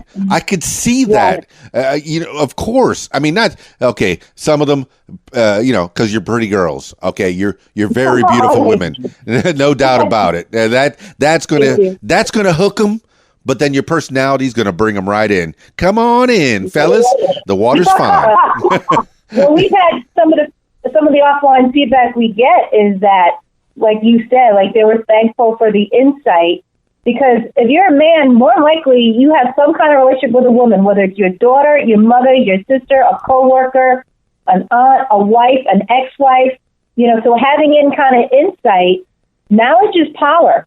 And use this power to empower your relationships to make them better. I've had a gentleman reach out and say, I'm going to have my daughter, who's 24, struggling with anxiety, to listen to you guys. Mm-hmm. Or, I'm going to tell my coworker who's, having an issue with her spouse, if they have domestic, abuse at home or whatever. Like, people are sharing and using that knowledge, whether it's to put in their own relationships or to help someone else in their life, empower them. And that's all we can ask for with Tough Love, and Coffee, is that if you can use any of our experiences and implement them in your life to empower your life in any kind of positive way, then we've done our jobs. I love you. Everything we've gone through isn't for nothing, right? Hasn't been for nothing. I love your accent, Stasia Miller. Say daughter. Say daughter one more time. Who's that? Me? Daughter? Daughter. My daughter. That's my daughter. I still say some things like a Cape Cod too. I love it. That's right, Connecticut. That has a great accent as well. You both are. I'm a minx small. I'm a mutt, but. Yeah. So, okay, the places that you've lived, and you said Fort Lauderdale. I graduated high school in Fort Lauderdale, class of '86, rules, baby. Whoa, boom! Yeah, when were you in Fort Lauderdale? I was in Fort Lauderdale when I was 24. I was only there for about 6 months, and I was there with a few boys from Cape Cod. Okay, we did not fit in. By that time, I was probably in the Florida Keys firefighting. Ooh, that was in like 95, 94. I spent 93, 94, somewhere around there. Yeah, I spent most of the 90s firefighting in Key Largo. I did about 8 months in Orlando, though. I tried to get on Riddy Creek's fire department in Disney World, but that didn't work out. I ended up working at Bally's. So you're talking about health and fitness. I worked at Bally's Health and Fitness for a while. There you go. Yeah. Very that was nice. Some of the best shape of my life. I miss it. I've gotten fatter and older, and I need to get back. You can turn this Titanic around anytime. It's never too late, would you say? That's right. About starting over anytime. Yeah, you can self-reinvent, start over at any time. I'm actually speaking. I got my first speaking gig in January. I've been invited to lead one of 24 workshops that they'll be having at the Empowered Women in Wellness Conference, January 11th, here in Temecula, California. And the topic that they've asked me to lead on is on self-reinvention, that you can start over. How did you get this opportunity? How did I get it? Yes. So I work with the elderly. By day, I'm an activities director, and I'm always trying to think of new and creative ways to engage them mentally, physically, emotionally, spiritually, and socially. And one of the biggest challenges I gave them was I got 7 residents, age 61 to 88, to be cheerleaders for a day, where they had to learn a cheer routine and perform with the JV and varsity squads of a local high school. Yeah. And we had to learn it in 2 weeks. And so not only did they do that, but I did a few interviews on television, and I got them live on San Diego Fox 5 News the following Monday, and a few people saw me and how I spoke about the challenge that I put them through and what I do for a living, that someone I coached through Bitch Squad saw that and said, you know what, I'm going to throw your name in the ring, I'm going to throw your hat in the ring to be one of the speakers, because maybe you can, when we break out into different workshops, maybe you can talk to the crowd of women that's 55 and older. I've been working with the elderly for 4 solid years, and no matter how old the person or how young the person is, my approach is still the same, is I use fitness and movement as a way to move not only their bodies, but their mind. If they can see what they can do physically, then they can start seeing what else they can do in their lives, what else they can achieve at any age. So that's why the next challenge is I'm going to start working with teenagers in 2020, because I really feel like that is the pivotal year where this all begins. Those are the years that you struggle with self-esteem and confidence the most. So I'm starting to go backwards, but I've worked with women from 18 and older, all the way up to literally 101. So I know what's possible. Yeah. CT McGee, yeah, I was stalking your Facebook photos, and I saw you in front of this Channel 5 San Diego, and I was wondering what that was all about, and there you are. Yeah. You explained it. You explained it all.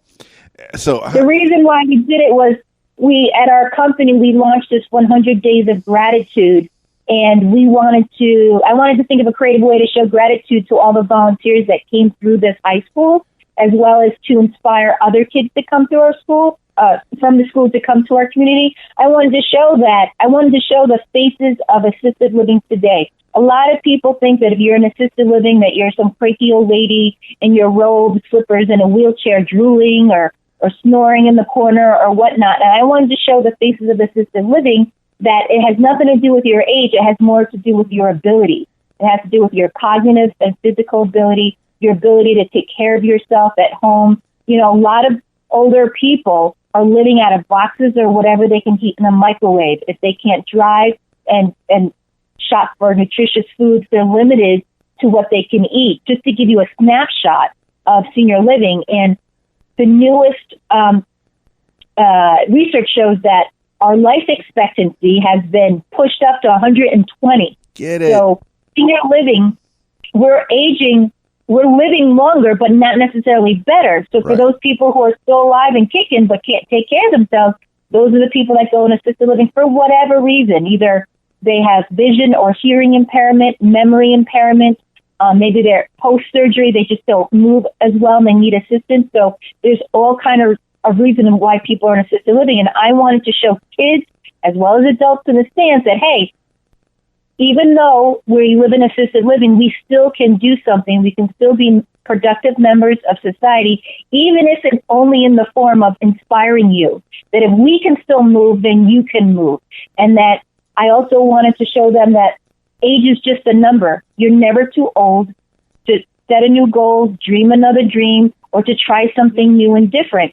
And a lot of people are always focused on, if I do something, it's got to be perfect, especially when you get in front of people. I wanted to show people that especially when you do something you've never done before, it's okay if it's not perfect. All that matters is that you had the courage and the confidence to try. And once you've done that, no one can take that away. What do we call it? Fail forward? You fail forward. Fail forward. And so I showed the residents, I said, let's make history. Let's show gratitude to that school, but let's also inspire kids that you're never too old to set a new goal, to try something new. And let's show them that we can have fun at 60, 70, 80, and 90 years old. And so I said, there's got to be at least one kid in that stand who's thinking, I really want to do something, but I don't know, I'm going to look stupid, or what if I fail? People will make fun of me. Well, they see grandma at 80 years old out there in a skirt doing something she's never done before. Hey, maybe that'll inspire me to get out of my comfort zone. And so when we were done, I told those ladies, my cheer squad, I said, now you have a legacy. You have a story that will be passed down from generation to generation in your family, that by having the courage to put on that little red skirt and to shake your pom-poms, you have shown that you can learn a routine in the same amount of time, if not less, than a teenager, and that you are willing to go outside of your comfort zone, stand in front of a bunch of people, and show that age is just a number, that you can do something inspiring to motivate others. And now everyone in your family will look to you as an example of what it means to have courage, even though it's just being a cheerleader for a day. There was only one woman in that group that's ever been a cheerleader, and it's been 60 years. The rest of them never did anything like that. Never mind get in front of a crowd of people. Do you know what I'm saying? Never mind put on a little cheerleading outfit. That right there could be scary for a lot of people. They were the cutest. Yeah. But they were so proud of themselves when we were done. And like I said, they made history. You got me smiling over here, CT McGee. And you know what's I did a good job. That I did my job. No, you know what's funny is I worked at an assisted living. They quickly told me it's not senior center. It's assisted living facility. And I used to do a karaoke show on Thursdays, and these kids were up and dancing around and singing. It was wonderful. It was quite wonderful. That would be a lot of fun. And then the next month after that, they said, "Oh, we're going to have a beauty contest for the older ladies." And I said, "Yeah." And they said, "Would you like to be the MC?" And I said, "Yes, I will." You have a great voice for that. It was precious. It was quite precious to have these, older ladies all made up. They were dressed to the nines, doing their thing. See? And you're never too old. Well, I had beauty queens that were judging the contest, and since then I've had one of those beauty queens on the podcast, and she said it was so hard judging all these wonderful ladies. Amazing, just amazing. They're all winners. You can learn from. That's what you do and you're touching upon that now. Barely into your 40s and into your 50s. You have experience and you are teaching others. You imagine 80 years old, 90 years old, what experience they have, that the ability that they can teach others. You want to learn from those people. That's right. The approach that I use is that I use my own life experience in transition and transformation, and I applied it to them, because when they move in, that's when they're most vulnerable. Is now they're moving into a community where it's not their home, it's not their family, and it's like that first day of school all over again, where you're in a new environment, you don't know anyone, you don't have any friends. They're scared out of their minds. They're upset, they're very emotional, and also at those ages, they know that they need help, right? Yeah. And they're upset about it. And you tend to be focused on what they can't do anymore. Oh, I have arthritis. I can't knit or crochet anymore. Oh, I can't exercise or do my laps around the track anymore because I have a bad hip. Or they're so focused on what they can't. My approach in life with anyone I work with is, okay, I see what you think you can't do right now. Let's focus on what you still can do. No matter how small that is, you can listen to someone else's story. You can be a friend. You can give a compliment. You can practice kindness. One thing at a time. You can't, even when it comes to exercise, I get them all exercising. Even if you got one bad shoulder, you still got another one. You got one bad knee, you still got another one. I said, let's focus within your level, your fitness level, on what you still can do. And from that's where I build their confidence and courage to try other things. And it works, because I build a community of champions. I have the most active community in San Diego. They're all thriving. At the end of every month, they get medals and awards. We have our own active aging champion ceremony, and where they are reminded and recognized that they still have a purpose for living, that they matter, and they still can contribute in some way to society or their community, even if it's just by inspiring those around them. Yeah, if you want to hear more about this, party people, what makes you famous people, listen to the first episode of Tough Love and Coffee podcast. It expounds, and plus, it was your 48th birthday as well. It was. You know what I like about your podcast is that you take it on location. I have my portable equipment, and I love going to places, and I've done it in coffee shops where you hear people brewing things all the time, and people talking and walking. And even, I think I did it at a restaurant, and the waitress, you can hear her. And I said, hey, you're on this podcast. And they were so excited. Wow. So you take things on location. What kind of equipment do you use when you go, or do you? I haven't listened to all of the podcasts. Everybody, we are DIY podcasts. We sure are. We have never done anything like this before. I bought a little microphone that you just clip to your collar, you plug it into your phone, and we started using that. And then we decided one microphone wasn't really cutting it, so we needed to get two. So then we got the same microphones, but just two of them. So to answer your question, we use a phone and two mics on a clip, on a wire that plug into the phone. That's it. Excellent. No big fancy mic, no big laptop, no soundproof, studio. That's it. Yeah, we record on the Anchor app, and then we broadcast it. Yeah, you think that's nothing. I used to pay for hosting and the Anchor app. I mean, I found that and I went, whoa, yeah, I'll take it. Free? Yeah, sure. That's what we're doing. That's what we do. We record on Anchor. We just use two little microphones and a phone, and that's it. And we pick some really cute little coffee shops to go to, and we make it an adventure. And we just spend the day, spend the morning, just chatting and telling people about our life experiences. And we weren't sure at first how that would work out because of the background noise, but we figured, you know what, we just don't want to be the same. We want to have that. We came up with Tough Love and Coffee. And the theme. Yeah, and we give out our tough love at the end of each podcast, and we do it over a cup of coffee. And we're also trying to spread that love in San Diego, so we do try to help other people by plugging the spots that we're at and see if it would help them. So we're empowering on all kinds of levels. Absolutely. Whenever I go, whenever I go around Arkansas, I will plug whatever place I'm in for sure. Yeah, there you go. There you go. So what comes around goes around. Stacia and I decided, when collaborating, we're like, you know what? In keeping with that theme and in our approach, we practice what we preach. It's okay not to be perfect. That's something you've never done before. So we practice aloha with ourselves. Yeah. We're practicing kindness and compassion. We know that we're rookies.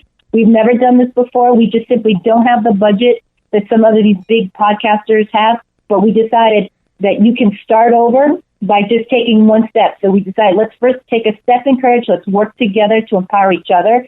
2, let's take a step in coming up with the theme, the name, and what our mission and our purpose was. And 3, what can we afford? How can we do it? And how can we have fun? Knowing that it's not going to be perfect, but hey, you can't take away from the fact that we're doing it right versus just thinking about it. I've been thinking about it for like a year. I've been thinking about a couple years. And finally we decided, let's stop thinking about it separately and let's start doing something together and see where it goes. You don't need big equipment. The first episode on this podcast was a phone and a lavalier mic, very similar to what you're using. And then I did buy a Zoom H4n Pro. This way I could plug in a phone to it. I could plug 2 microphones. I could plug 4 microphones into it. But it's just a small handheld, probably the size of a cell phone. And you could plug up to 4 microphones or a microphone and a phone, which is what I'm doing right with you, Stasia Miller and CT McGee of the Tough Love and Coffee podcast. So excited, man. I've learned so much. I knew this was going to be good. I knew I was going to learn a lot from you. Bleeding. No, I love it. I'm smiling from ear to ear, and I can tell, your journey. And then finding each other in San Diego, the smiles, your whole world lit up. I'm glad that you have each other. And we are too. Oh, CT McGee, I'm glad you're in a successful relationship now. And Stacia, I think you're still working on it. Oh, I'm still working on it. Yeah, she has a great relationship with herself, and that's why. Yes, you do. That is the priority. And that's what she has achieved, and that's huge, especially for a survivor. Huge. I know. I was sounding like a daddy. When you gonna find love? When you gonna find love? That's okay. I really appreciated it. As rookie podcasters, first we were doing it. First we do it for ourselves, right? Yeah. Give us a sense of purpose. But second, we say, even if we got one person listening or 2, if we can have any kind of positive impact on their life, and we've done our jobs. And we've only been around for like a month, and we've gotten amazing feedback. Yeah. And just Stacia alone sharing her story, people reaching out, people who are in the throes of domestic abuse right now are reaching out. People who have experienced it in the past and successfully got out are reaching out. So we know we're doing something right. So we take pride in that, and knowing that our passion has led to our purpose, and that's something we're very proud of. So whether we're DIY podcasters on a budget, we don't care. You know, to us, we are serving the public in a positive way and making a difference in the world, and so that for that we are grateful. And we're having a blast doing it. It's a lot of fun. I'm having a lot of fun with it. Well, Stasia and CT, you've talked about the tough love, and I'm looking at the header picture on your Tough Love and Coffee Facebook picture. I'm going to use the one with you drinking coffee, laughing uncontrollably in the pod. I'm going to use that as the cover photo for this podcast for sure. Oh, sure, that's perfect. But you've talked about the tough love, and I'm, half Cuban from Miami. I'm drinking café con leche, which is I have 4 espressos with it's half coffee and half milk with a lot of sugar. What's your coffee of choice, Stasia? What's your coffee of choice?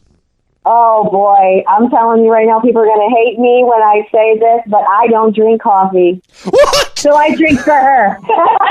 What? No. You're welcome. No. Isn't that awful? This is Tough Love and Coffee. I just can't drink. I'll tell you what turns me on, though, is being in the coffee shops and smelling the coffee. Yeah. I absolutely love the smell of fresh roasting coffee.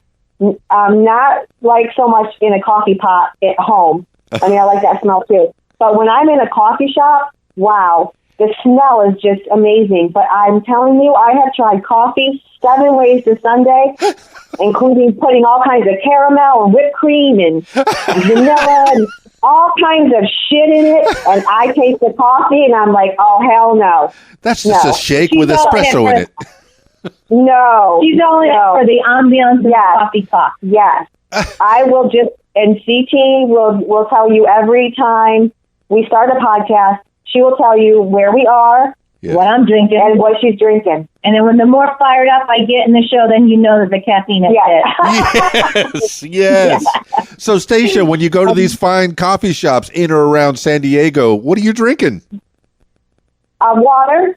Water? Sometimes herbal tea. Yeah. Yep. Maybe a little snacky snack. Yeah, I might have a little snack. CT was kind enough in the last podcast to bring me some yummy, delicious candy corn left over from Halloween. That sugared me up pretty good. Well, that just blew the whole Tough Love and Coffee motif. Oh, I know. People are going to be like, Stasia. But I'm drinking it, and we're in coffee shop. Yeah. And the whole idea was that coffee brings people together. Yes, it does. Oh, let's talk over a cup of coffee. Let's talk it out over a cup of coffee. Let's solve this problem over a cup of coffee. Let's catch up over a cup of coffee. Yeah. Our country, unfortunately, is caffeinated and sugared the fuck out. People are meeting off of coffee. It ain't going anywhere. Right. So we just embrace that. And this whole tough love thing is, at our age, you can't keep sugarcoating things because that doesn't make people do things. That doesn't make a difference. That they won't take action if you keep sugarcoating things, after 5-6 times having the same conversation. So unfortunately, sometimes you got to give them a little tough love, especially if you're a grown-ass woman and you're still in the same rut. Well, now maybe you need some tough love to take some action, right? So what's it going to take for you to be a part of the solution? So we give a spoonful of tough love at the end of each episode. And at the end of the day, it all comes from a place of love. But we do it with love. That's right. It's just the approach. Sometimes we're soft. Sometimes we're tender. Sometimes we're tough. Yeah, it just depends on the moment. I've done a lot of these. I've done a lot of these "What Makes You Famous" podcast over a cup of coffee. So, all right, save me, CT. Save me, CT McGee. What is your coffee of choice? I'm a coffee whore. I'm not gonna lie. There's hardly a cup of coffee I don't like, but I think one of my favorites I discovered is the lavender mocha. And I'm going to give a shout out to Nutmeg Cafe in Sabre Springs, California, here in San Diego. They turned me on to the lavender mocha, and so I've been looking for it in other places too. That's one of my faves.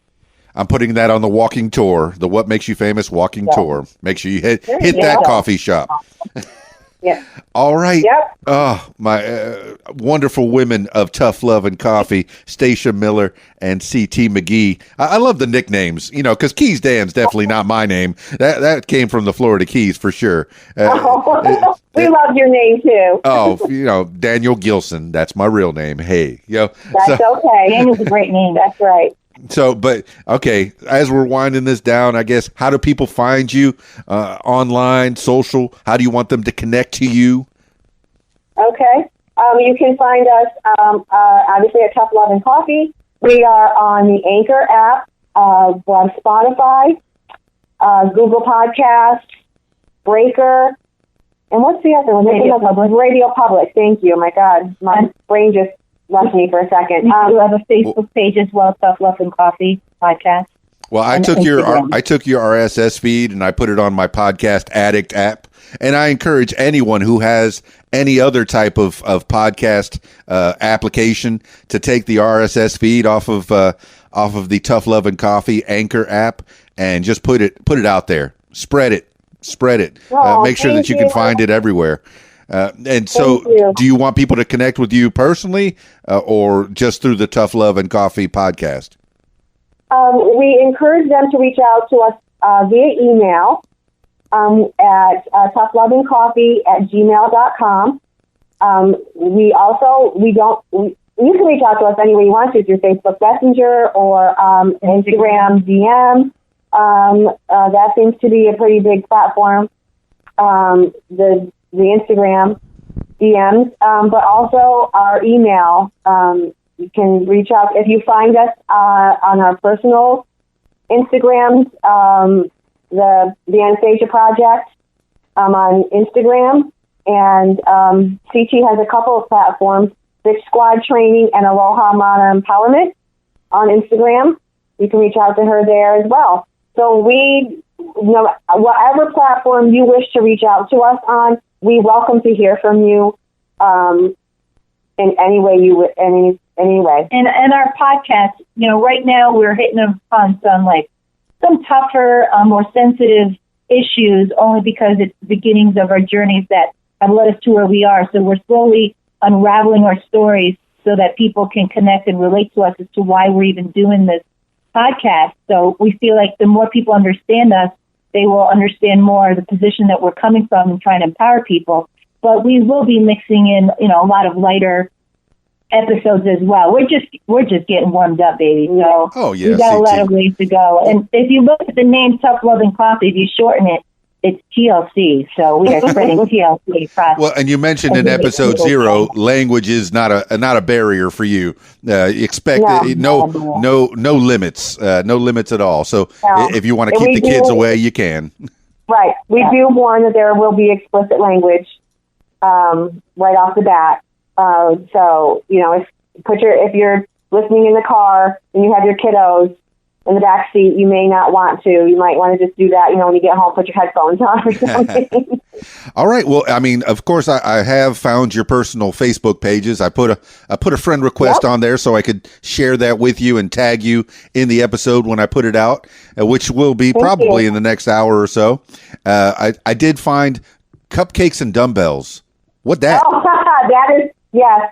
Goodness sakes, that's my fitness page, which you can find me there too, Cupcakes and Dumbbells, yes. That is where I post anything that's only strictly fitness related, and I have not done so in a long time. I stopped doing that to concentrate on the podcast, but will be getting back into that beginning of 2020. Well, unfortunately, I think I'm lifting more cupcakes than dumbbells. I do have a couple of 20-pounders sitting here in front of me. Daniel. Everything in moderation, my darling. Yeah, there's a couple 20-pounders here in front of me. I guess I can lift those. There you go. All right. Any other avenues that you want to explore? I mean, your day jobs. If you want to put get people to support you there. Because I know that, podcasting can be fun and maybe you can make a couple bucks here and there. But for the most part, hey, you got to have a day job. So that's true. We both do have day jobs. Yep. All right. I work for a construction company and CT works for assisted living. So Excellent. Pretty much everybody at my day job knows what I'm doing. Well, good. You got to spread it around. Once you do something new, man, you want to tell everybody if you're doing something I fun. told a couple of people, and they very nicely told everybody else what I was doing. So that was very. I treasure that. Thanks for shouting it out for me. Oh, for sure. Well, I've had a blast chit-chatting with you. Let's see. Usually I say any last words for the people. So give Stasia, and I'll do the same with CT after that. Stasia, give some tough love to the people or any last words for the people. You are not a tree. You can move. So if you are in a position or a place or around people that are not the best for you and they are bringing you down and you need to leave. There is so much help out there for you. I encourage you to talk to someone, find someone that you trust, open up to them about whatever issues you are battling and enlist them to help you. Can be a best friend, a family member, someone you trust. Someone will always be your best advocate if you can't be that for yourself. That's my tough love. Just get out of any situation, find happiness within yourself, empower yourself, love yourself, be your best friend. Thank you, Stasia Miller. And CT McGee, same question. Any last words for the people or some tough love, if you will? I'll say it again. If there's something about yourself or your life that you don't like, it's up to you to do something about it by taking at least one step in the direction of your dreams or your goals. 3 rules: love yourself. When you love yourself or learn how to cultivate love yourself, you tend to have more positive thoughts. Positive thoughts lead to positive actions. Positive actions lead to a more positive life. Rule number 2, have compassion for yourself. It's okay not to be perfect at everything, especially those things that you've never done before. The more you cultivate compassion, the more that will give you confidence and courage to try new things, and that is what will lead you to the life you're looking for. And the number 3 rule is to believe in yourself. When you choose to believe in yourself above all doubts and fears, then more than likely other people will jump on board and believe you too and want to be a part of that journey and to help you. That's one way Stasia came into my life. I believe that your vibe attracts your tribe. Yes. And that there's power in numbers. And I could have done this podcast by myself. She could have done this podcast by herself, but we think that we're more powerful together and that we make a great partnership, and that's why I call her my podcast partner in crime. And the crimes that we're trying to battle are, low self-esteem, low self-worth, lacking compassion in your life. And so we're here hopefully as a source and a resource of your achieving your dreams and your life of health, happiness, and success. So if you don't like something about your life, my question to you is, what are you going to do about it? We give you permission to take that step today. Thank you, CT McGee. Stasia Miller. All right. On the count of 3, I want you to say tough love and coffee. 1, 2, 3. Tough love and coffee. Aloha from San Diego.